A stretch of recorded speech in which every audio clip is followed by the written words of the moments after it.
예수님께서 말씀 사역을 시작하셨을 때 예수님의 설교는 많은 사람들에게 감동을 주었습니다. 그래서 이른 아침부터 예수님이 계신 그 게네사렛 호수로 사람들이 몰려들었습니다. 이 게네사렛 호수는 갈릴리 호수의 또 다른 명칭입니다. 디베랴 바다로도 불려지고 또 게네사렛 호수, 또 갈릴리 호수, 호수로도 불리고 이제 바다로도 이렇게 불리는데, 이제 바다로 불리는 이유는 진짜 바다라는 의미가 아니고 이제 호수가 크니까 이제 이스라엘 사람들 눈에는 이제 커 보이는 거죠. 사실 갈릴리 호수가 그렇게 호수로서는 굉장히 큰 호수는 아닙니다만은 자기들 눈에는 이제 커 보이니까 이제 바다라고 이렇게 부르는 겁니다. 그런데 그곳에는 오늘 본문 말씀에 보면 마침 막 밤일을 마치고, 그러니까 밤새도록 고기를 잡으려고 이렇게 일을 했던 그런 어부들이 이제 그물을 이른 아침에 일을 다 끝내고 그물을 싣고 있었습니다. 근데 어부들은 밤새도록 수고를 했지만 얻은 것이 없었습니다. 고기를 잡지를 못했습니다. 참 이상한 밤이었습니다. 과거에 이런 적이 없었습니다. 왜냐하면 사실 이 일은 우연히 일어난 일이 아니라 하나님의 역사, 하나님의 일하심이었기 때문입니다. 갈릴리 호수의 고기들이 다 숨어 있었습니다. 평상시에 고기들은 밤에 활발하게 활동합니다. 그런데 이 어부들이 밤에 이렇게 고기를 잡으려고 배를 타고 돌아다닌 곳에는 고기가 없었습니다. 이 물고기들이 없었습니다. 하나님의 섭리와 역사로 그 밤에 물고기들이 베드로와 그 일행의 배를 피해 있었습니다. 왜 이런 일이 일어났을까요? 이 상황은 하나님께서 예수님과 베드로의 만남을 기획하시면서 만든 상황이었습니다. 하나님께서 기획하시고 설정하신 상황에서 베드로가 경험한 것은 성공의 경험이 아니라 실패의 경험이었습니다. 예수님이 어떤 분이신지, 그리고 베드로에 대한 예수님의 요구가 무엇인지를 깨닫도록 하는 데 있어서 필요한 상황은 베드로의 성공이 아니라 실패였습니다. 성공을 통한 만남이 아니라 실패를 통한 만남이었습니다. 물론 실패가 나중에 성공으로 연결되지만 실패하지 않았다면 예수님을 제대로 이해하는 것이 어려웠을 것입니다.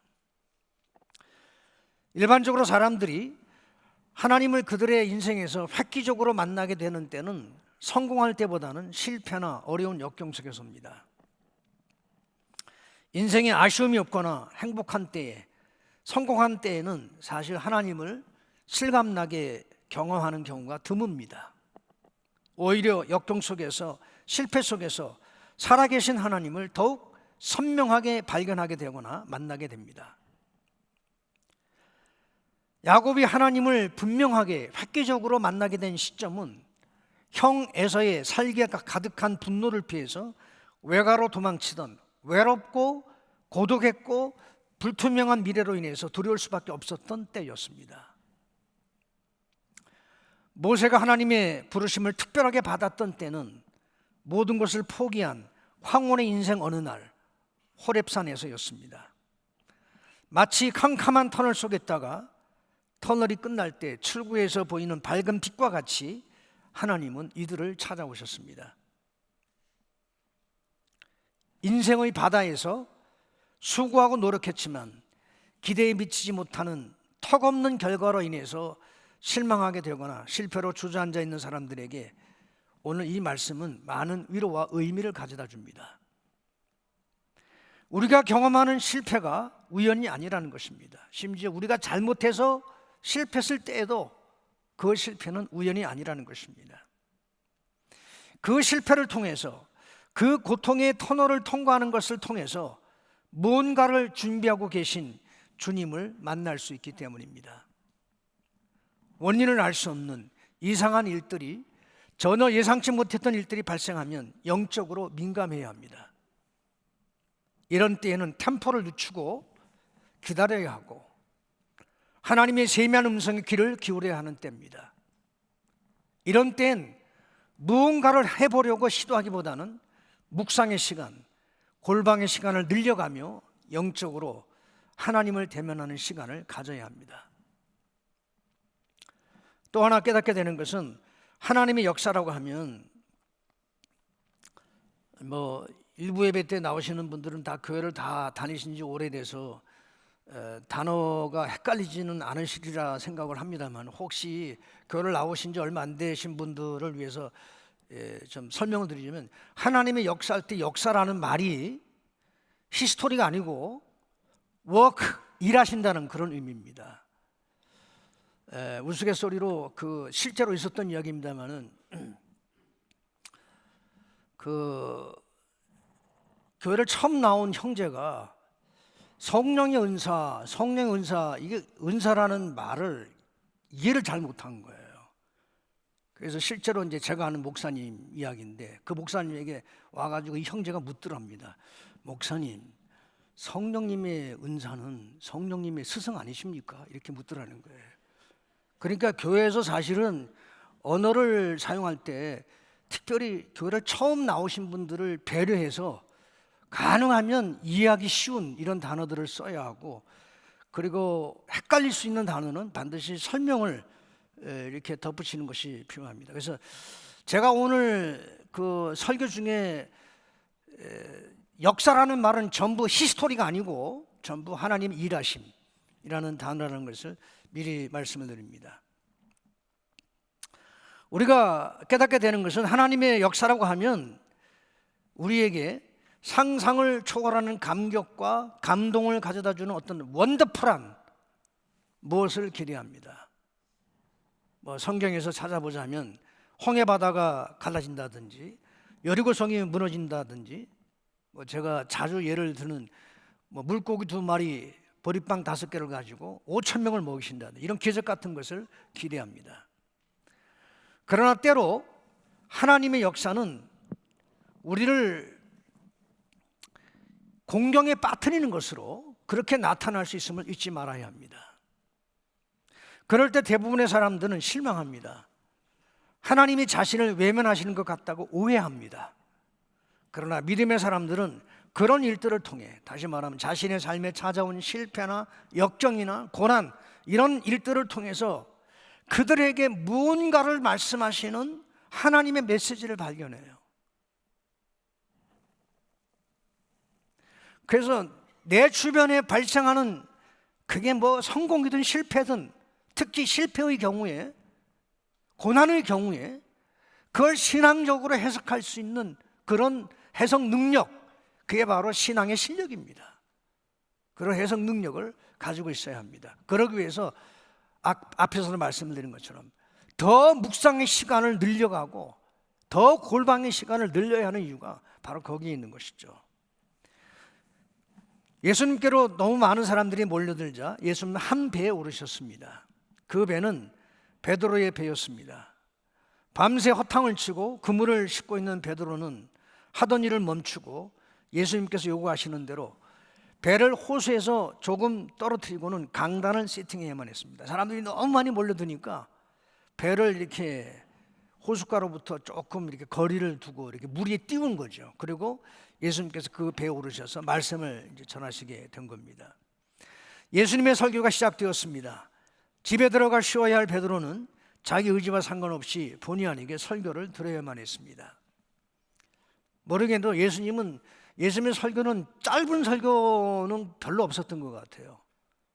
산상수훈이라든지 다락방 강화라든지 이런 설교들을 들으면 이건 참 다 몇 시간씩 계속되는 설교지, 이게 짧은 설교는 아니었던 것 같아요. 한참을 설교를 들었을 것 같습니다.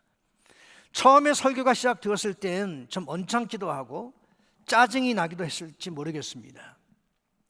그러나 자기 장모의 병을 고쳐주신 분이시니 요구를 거절할 수 없어 어쩔 수 없이 시키는 대로 했을 것이라는 생각이 들기도 합니다. 설교가 다 끝나고 예수님은 베드로에게 이렇게 말씀하셨어요. 4절, 말씀을 마치시고 시몬에게 이르시되 깊은 데로 가서 그물을 내려 고기를 잡으라. 예수님의 이 명령은 고기 잡는 전문가인 어부의 상식에서 벗어난 명령입니다.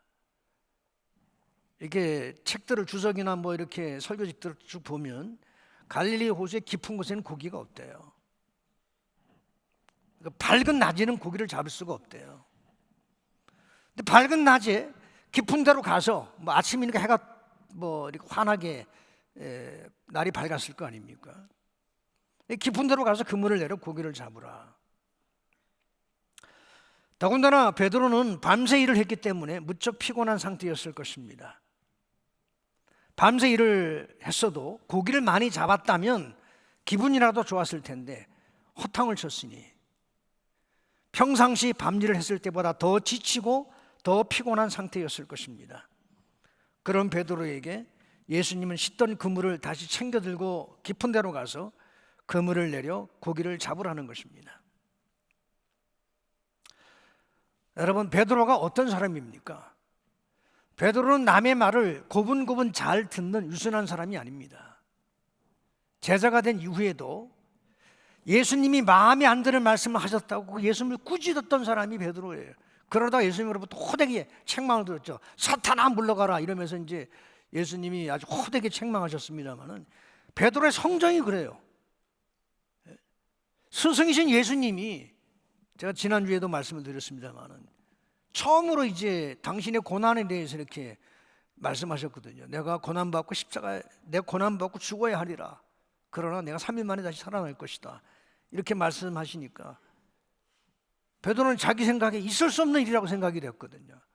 그래서 예수님은 막 꾸짖었어요. 제자가 스승은 막 꾸짖습니다. 그게 베드로예요. 베드로의 성정이 그런 사람입니다. 베드로에게 깊은 데로 나가 그물을 내리라고 말한 사람이 예수님이 아닌 다른 사람이었다면 아마도 베드로는 불같이 화를 내며 역정을 냈을 겁니다. 말도 되지 않는 소리 한다고 쏘아붙이고는 뒤도 돌아보지 않고 가버렸을 겁니다. 그런데 베드로의 반응을 보면 평상시 그의 성정과 아주 다른 모습이었습니다. 베드로가 예수님의 요구에 이렇게 반응합니다. 5절 말씀 다 같이 함께 읽겠습니다. 시몬이 대답하여 이르되 선생님, 우리가 밤이 새도록 수고하였을 때 잡은 것이 없지만은 말씀에 의지하여 내가 그물을 내리리이다. 그가 순종을 결단한 것입니다. 무엇이 그를 이렇게 만들었을까요? 물론 앞에서도 말씀을 드렸듯이 얼마 전에 시몬은 자기 장모님의 병을 10병을 다 주고 가는 10병을 예수님께서 고쳐주신 기적을 직접 보았습니다. 그리고 소문으로 각색 병든 사람들이 예수님께 나와 고침을 받는 이야기, 귀신을 쫓아내신 이야기, 이런 이야기들을 들어서 알고 있었을 겁니다. 그래서 예수님에 대한 존경심이 있었습니다. 베드로의 심령의 탱크에는 예수님에게서 보고 들어 생긴 은혜가 어느 정도 쌓여 있었어요. 이런 상황에서 방금 전에 우리 주님으로부터, 예수님으로부터 말씀을 들었습니다. 그 말씀을 들었을 때 베드로는 분명히 은혜를 받았을 것입니다. 그는 예수님 말씀을 들으며 마음이 뜨거워졌을 것입니다. 엠마로 가던 두 제자가 부활하신 예수님 말씀을 들으면서 마음이 뜨거워졌던 것처럼 베드로도 자기가 들으려고 했던 설교는 아니었지만 뭐 억지로 어떤 의미에서는 듣게 된 설교였지만 그 설교에 마음이 뜨거워졌을 것입니다. 베드로는 자기 의지와 상관없이 억지로 듣게 된 설교였지만 그 설교에는 베드로의 마음을 움직이는 은혜가 있었습니다. 이런 은혜가 베드로로 하여금 순종의 자리에 나아가게 했고, 그리고 나중에 제자로 부름을 받게 되었을 때 모든 것을 내려놓고 제자의 삶을 결단하는 계기가 되었습니다. 그래서 오늘 말씀은 말씀을 듣고 은혜를 받으면 어떻게 되는지를 함께 나누려고 합니다. 첫째, 말씀을 듣고 은혜를 받으면 순종하게 됩니다. 순종은 쉽지 않습니다. 왜냐하면 성격의 어떠함을 떠나서, 그 사람의 성격이 어떠한지를 떠나서 타락한 인간의 본성은 순종에 부정적입니다. 인간은 타고난 본성이 잘 순종하는 그런 심령을 갖고 있는 것이 아니라 순종에 대해서 부정적이고 거슬리는 이런 성격을 가지고, 이런 성품을 가지고 있어요. 죄의 본질을 이야기하자면 한마디로 하나님 말씀에 불순종하는 것이라고 할 수 있습니다. 에덴 동산에서 아담과 하와의 타락은 하나님 말씀에 대한 불순종이었습니다. 그 이후 인류가 보여주는 모든 죄악의 다양한 표현들은 하나님 말씀에 대한 불순종에 뿌리를 두고 있습니다. 완악한 사람들은 노골적으로 순종을 거부합니다. 좀 점잖은 사람들은 순종할 수 없는 이유들을 그럴듯하게 내세워서 순종을 거부합니다. 삶의 현장에서 우리는 때로 순종할 수 없는 많은 이유들을 가지고 살아갑니다. 베드로의 경우를 예로 들자면 앞에서도 말씀드렸듯이 먼저 피곤한 것을 핑계댈 수 있습니다. 밤새 갈릴리 바다를 헤매면서 고기를 잡으려고 애를 썼으니 얼마나 피곤했겠습니까? 게다가 이제는 일을 다 끝내고 그물을 싣고 있는 중이니까 다시 그물을 챙겨들고 호수로 들어가는 거 쉽지 않았을 겁니다. 그래서 정중하게 주님의 요구를 거절할 수 있었습니다. 선생님, 제가 밤을 샜습니다. 지금 너무 피곤합니다.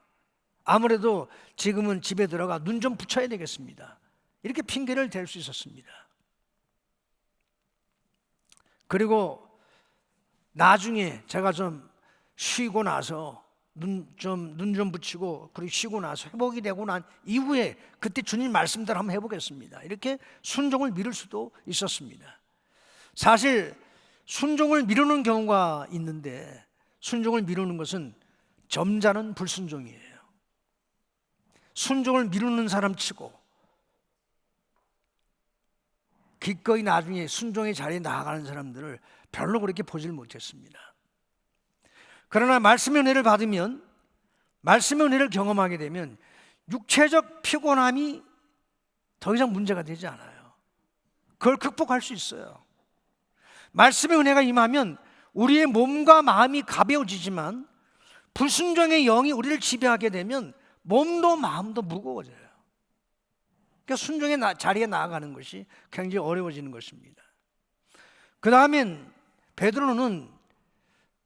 베드로와 같은 이런 경우에 전문가적인 지식을 내세워서 순종을 거부할 수도 있습니다. 베드로는 직업이 어부입니다. 고기 잡는 전문가입니다. 고기 잡는 일로 잔뼈가 굵은 사람이에요. 고기 잡는 일을 하면 누구에게도 뒤지지 않는 전문가적인 지식과 기술을 보유하고 있는 사람입니다. 반면에 깊은 데로 가서 그물을 내리라고 명령하신 예수님은 원래 직업이 목수였습니다. 이런 객관적인 편견을 가지고 예수님의 말씀을 들으면 그 말씀은 상식에 그리고 지식에 벗어납니다. 그러나 지금 예수님은 전문가적인 차원에서 말씀하시는 것이 아닙니다. 세상을 창조하신 창조주의 입장에서 말씀하시는 겁니다. 말씀의 은혜를 받으면 전문가적인 지식을 내세우며 교만해지지 않습니다. 상식과 지식으로 예수님의 말씀을 판단하지 않습니다. 겸손하게 귀를 기울이게 됩니다. 또한 말씀의 은혜를 받으면 성격도 문제가 되지 않습니다. 성격은 다 타고납니다. 그러므로 타고난 성격을 가지고 타고난 성품을 가지고 신앙적으로 좋다 그러다 하는 것은 옳지 않습니다.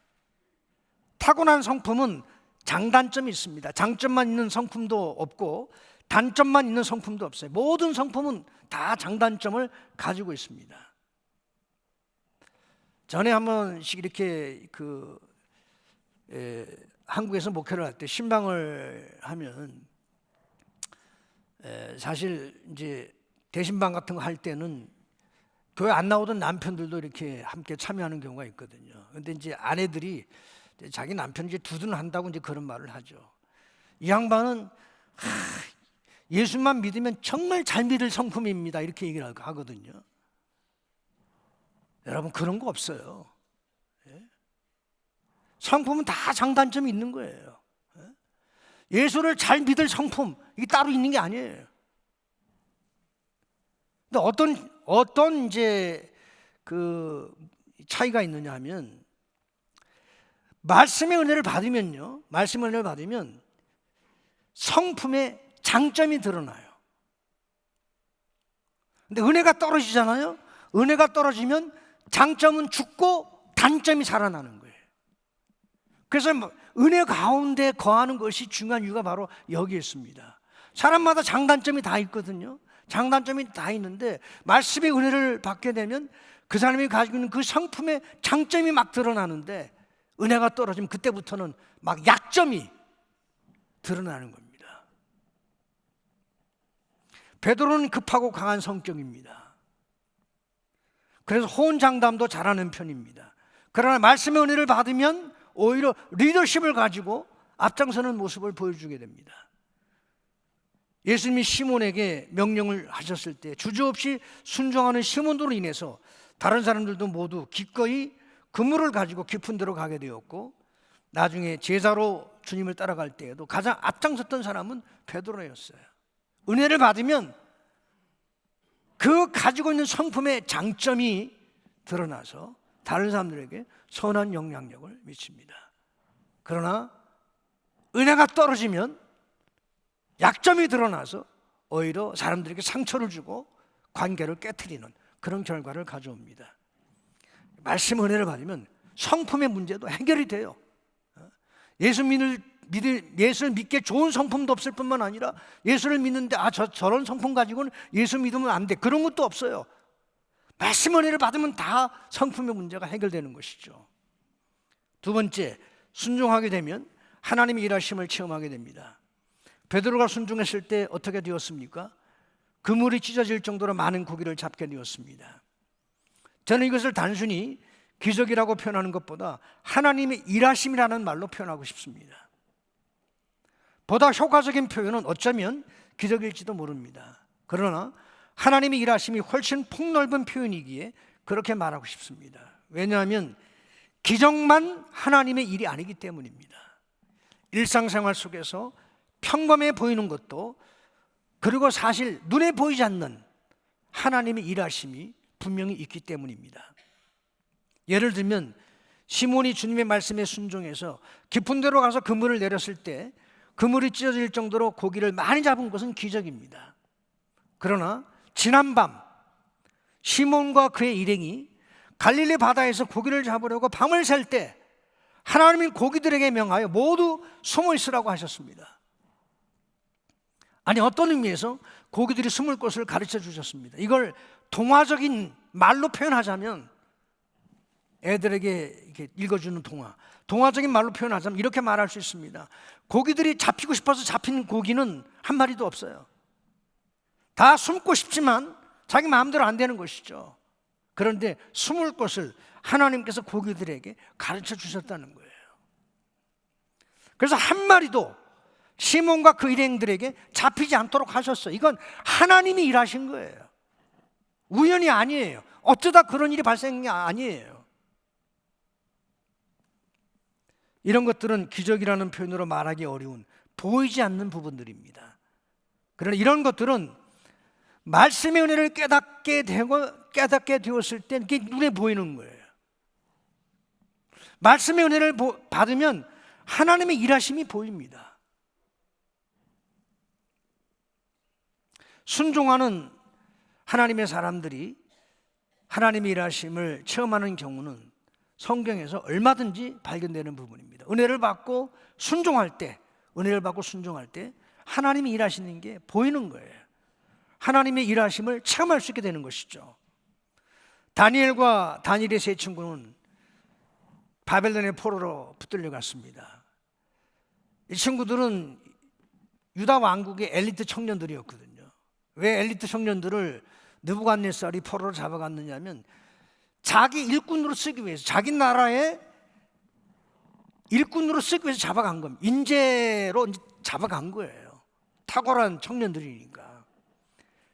그래서 왕궁에서 왕의 음식과 그가 마시는 포도주를 이렇게 마시도록 그렇게 했는데, 이게 왕궁에서 이들에게 제공되는 이 고기들, 이 포도는 전부 이방 신전에 한 번씩 제물로 다 올라갔던 것들입니다.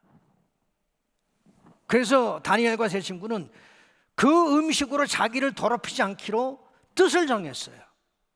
하나님 말씀에 순종하기로 결단한 것이죠. 그리고 채식만 하게 된 것입니다. 그랬더니 이들을 지도하고 이들을 섬겼던 이 바벨론의 그 관리들이 이제 그 사실을 알게 돼서 그거를 이제 문제를 삼은 것이죠. 그런데 다니엘과 세 친구는 이 관리들에게 10일 동안 한번 테스트를 한번 할 수 있도록 그렇게 허락해달라. 우리는 채식만 하겠다. 그리고 10일 뒤에 고기를 먹은 사람들과 우리를 비교해달라. 그렇게 부탁을 했습니다. 그래서 그 요구를 들어줬습니다. 10일 뒤에 어떤 결과가 나타났습니까? 이들은 하나님 말씀에 순종하기 위해서 고기 먹는 것을 거부하고 그리고는 채식만 했습니다. 그럼에도 불구하고 고기 먹었던 다른 사람들보다 이들은 더욱 얼굴에 빛이 나고 윤택하여 보였습니다. 더 건강했습니다. 하나님께서 그렇게 역사하신 것이죠. 하나님께서 그렇게 일하신 것이죠. 하나님의 일하심은 그들이 순종했기 때문에 일어난 거예요. 느부갓네살 왕은 금신상을 만들고는 거기에 절하지 않는 사람은 누구든지 맹렬히 타는 풀무불 속에 던져 넣을 것이라고 했습니다. 다니엘의 세 친구는 하나님 말씀에 순종해서 금신상에 절하지 않았습니다. 그로 인해서 맹렬히 타는 풀무불 속에, 용광로 속에 던져졌지만 그들의 머리털도 그을리지 않았고 옷도 타지 않는 기적, 하나님의 일하심을 경험할 수 있었습니다. 순종하지 않으면 하나님의 일하심이 보이지 않아요. 그러나 순종하는 사람에게 하나님의 일하심이 보입니다. 너희는 먼저 하나님의 나라와 그 의를 구하라는 말씀에 순종할 때 모든 것을 더하시는 하나님의 일하심을 경험하게 될 것입니다. 세 번째, 하나님의 일하심을 체험하게 되면 거룩한 두려움이 생깁니다.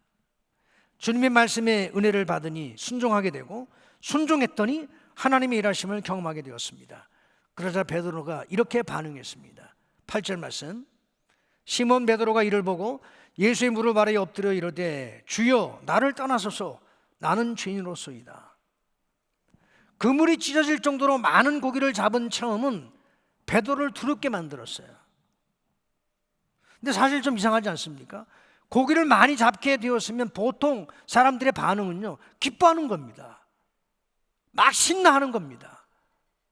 밤새도록 고기를 못 잡았는데 말씀에 순종해서 그물을 내렸더니 그물이 찢어질 정도로 많은 고기가 잡힌 거예요.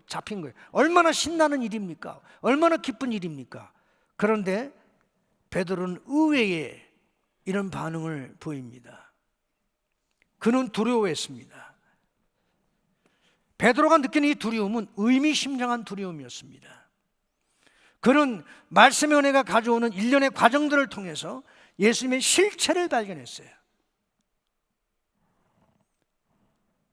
예수님이 어떤 분이십니까? 예수님이 누구십니까? 예수님은 사람으로 이 땅에 오셨지만 예수님은 또한 하나님이셨습니다. 베드로는 일련의 이 과정들을 겪으면서 말씀의 은혜를 받고 말씀에 순종했더니 그물이 찢어질 정도로 고기가 많이 잡히는 기적을 경험하면서 예수님에게서 신성을 느낀 것입니다. 예수님에게서 하나님을 발견한 것입니다. 그러자 예수님을 부르는 호칭이 바뀌었고 예수님을 대하는 태도가 달라졌습니다. 그는 예수님에게서 신성을 느끼기 전에는 예수님을 선생님이라고 불렀지만 예수님에게서 신성을 느끼고 난 이후에, 발견한 이후에는 예수님을 주님이라고 불렀습니다. 그리고 예수님 무릎 아래 엎드렸어요. 이건 예배하는 자세입니다. 하나님을 만나면, 하나님을 경험하게 되면 어디에 있든지 장소를 불문하고 하나님 앞에 엎드리는 거예요. 엎드릴 수밖에 없는 거예요. 하나님을 만난 사람에게 나타나는 공통적인 특징은, 또 다른 특징은 자신의 죄성을 깨닫게 되는 것입니다. 어둠 속에서 보지 못했던 더러움이 밝은 빛 앞에 드러나듯이 거룩하신 하나님 앞에 서게 될 때 사람은 자기가 죄인임을 깨닫게 됩니다. 막연한 죄의식이 아닙니다. 자기가 죽어 마땅한 죄인임을 깨닫게 되는 것이죠. 죽을 것 같은 숨이 막히는 두려움을 느끼게 되는 것입니다. 그래서 베드로는 예수님에게 나에게서 떠나 주십시오. 나는 죄인입니다. 막연한 두려움이 아니라 자신의 죄를 발견하는 단순한 죄의식이 아니라 내가 죽을 수밖에 없는 죄인이구나, 하나님의 빛 앞에 드러난, 예수님의 신성 앞에 드러난 자신의 모습은, 자신의 실체는 죽을 수밖에 없는 죄인이구나 라고 하는 것을 깨달은 것이죠. 주님 앞에서 베드로는 자신이 죄인임을 깨닫게 됩니다. 예수님의 공사역 초기이긴 해도 사실 주님 앞에서 아직까지 이런 고백을 하는 사람 없었습니다. 사람들은 주님이 베푸시는 기적들을 보면서도, 귀신이 쫓겨나가는 것을 보면서도, 주님의 설교를 들으면서도 그냥 감탄할 뿐이지 아직 정확하게 예수님이 어떤 분이신지를 아는 사람, 고백하는 사람이 없었어요. 오히려 귀신들만 고백했어요. 귀신들이 쫓겨나가면서 뭐라고 그랬습니까? 당신은 하나님의 거룩한 자입니다. 하나님의 아들 예수요. 귀신들이 알고 있는 것을 사람들은 아직 모르고 있는 거예요. 그래서 그들은 아직 예수님의 제자로 살지도 못하고 따르지도 못하고 있습니다. 그냥 자기들의 필요 때문에 예수님을 찾고 있을 뿐입니다. 그런데 베드로가 예수님의 신성을 발견한 거예요. 이분은 하나님이시구나. 신학적 설명이 필요 없어요. 하나님의 실체를 경험하면 신학을 공부해서 하나님을 깨닫는 것이 아닙니다. 그냥 두려움을 느끼는 거예요. 자기의 죄성을 발견하면서 주님, 나를 떠나십시오, 나는 죄인입니다, 이렇게 고백할 수 없게 되는 것입니다. 마지막으로 네 번째, 거룩한 두려움을 갖는 자가 사명의 눈을 뜨게 됩니다. 죄를 고백한 베드로에게 주님은 사명을 주셨습니다. 그의 앞날을 예언하셨습니다. 10절 하반절, 예수께서 시므온에게 이르시되 무서워하지 말라, 이제 후로는 네가 사람을 취하리라 하시니. 다시 말해 사람을 낚는 어부가 된다는 얘기예요. 예수님과의 만남, 예수님이 베푸신 표적은 베드로에게서 새로운 삶을 시작했습니다. 베드로의 경우엔 이런 생업을 포기하는 것으로 나타나지만 이것이 예수님을 만난 모든 사람이 그래야 하는 것은 결코 아닙니다. 예수님은 이제 자신의 생업을 포기했어요. 내려놓고 예수님을 따르기로 그렇게 결정했습니다. 그렇게 결심했습니다. 모든 사람들이 다 베드로처럼 그래야 하는 것은 아닙니다. 그러나 여기서 중요한 것은 새로운 출발이 베드로에게서 이루어졌다는 것이죠. 직업을 그대로 유지해도 좋습니다. 그러나 생각이나 목표는 이전과 분명 달라야 합니다. 새로운 인생을 사는 것이죠. 베드로는 예수님 말씀을 들었을 때 모든 것을 버려두고 주님을 따랐습니다. 주님을 따르는 제자의 삶을 결단한 것입니다. 이것이 의미하는 바는 전적인 위탁이에요. 모든 것을 주님께 맡기고 주님을 따르는 것입니다. 이것은 직업을 그대로 가지고 있느냐, 직업을 내려놓느냐, 그것과 아무 상관없어요. 직업을 가지고 있어도 좋고 직업을 내려놔도 좋지만 중요한 것은 전적인 위탁, 모든 것을 주님께 맡기고 주님을 따르는 것입니다. 그런데 베드로뿐만 아니라 함께 그 자리에 있었던 다른 사람들도 베드로처럼 결단했습니다. 베드로의 체험이 다른 사람에게 파급된 것입니다. 베드로의 은혜 받는 체험은 다른 사람에게도 은혜가 되었습니다. 비록 베드로처럼 무릎을 꿇지 않았지만 이미 그들은 베드로와 같은 마음이었습니다. 은혜를 나눌 때 그 은혜는 한 사람에게만 머물러 있는 것이 아니라 그 사람과 함께 있는 사람들에게 확산됩니다. 이것이 바로 나눔의 원리예요. 말씀을 맺겠습니다. 말씀 은혜를 받으면 순종의 결단이 가능하고 순종의 결단은 하나님의 일하심을 보게 됩니다. 그리고 하나님의 일하심을 보게 될 때 거룩한 두려움, 신령한 두려움이 생기고 하나님의 임재를 경험하게 됩니다. 그런 곳에 하나님의 부르심이 있고 하나님의 사람들의 사명이 있습니다. 사명은 말씀을 듣는 은혜가 출발입니다. 말씀을 듣고 은혜 받는 자리에 나가게 되면 놀라운 일들이 생깁니다. 이 축복을 우리 모두가 누리게 되기를 예수님 이름으로 축원합니다.